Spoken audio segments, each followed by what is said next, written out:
What is up, guys? This is Silver Warrior here, and today what I want to discuss is how much silver should the average person own. And this is just like, let's say, this would be for you if you are earning around an average income every year and you want to start investing in silver. Today I'm going to be talking about how much should you actually own, by discussing how much you should be spending a month on it out of your paychecks, and how much you should be able to store over a few years. So, the average person, now, just for our purposes here, I'm going to say, the average person earns, I know that they earn around $51,000 in the United States, so for our purposes, we'll say $50,000.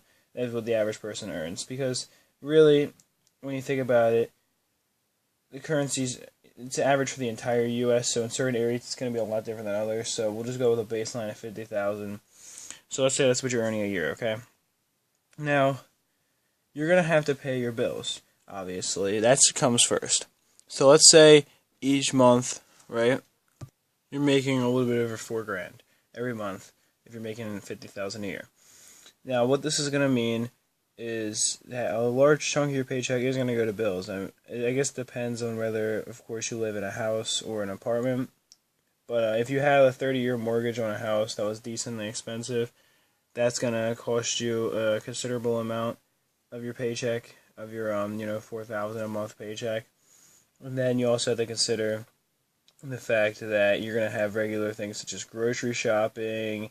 If you have children, that will be another burden. So it is going to be very tough to find money for silver. But like I said, you're earning $4,000 a month. I think that you should try, if you can, to put 10% into metals of each paycheck that you earn, just because of the fact that you're going to need a decent amount to invest in silver. So $400 a month is not that bad at all. I mean, you could really stack a decent amount of silver with that. You're talking about, $400 will get you probably not 25 ounces of silver, but something around there.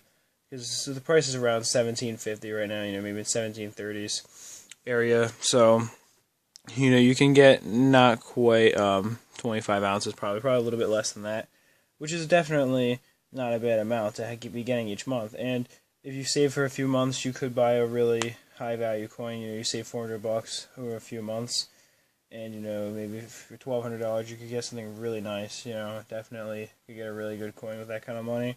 So if you're able to save that much, then I definitely recommend doing so. So therefore, how much should the average person silver should the average person own?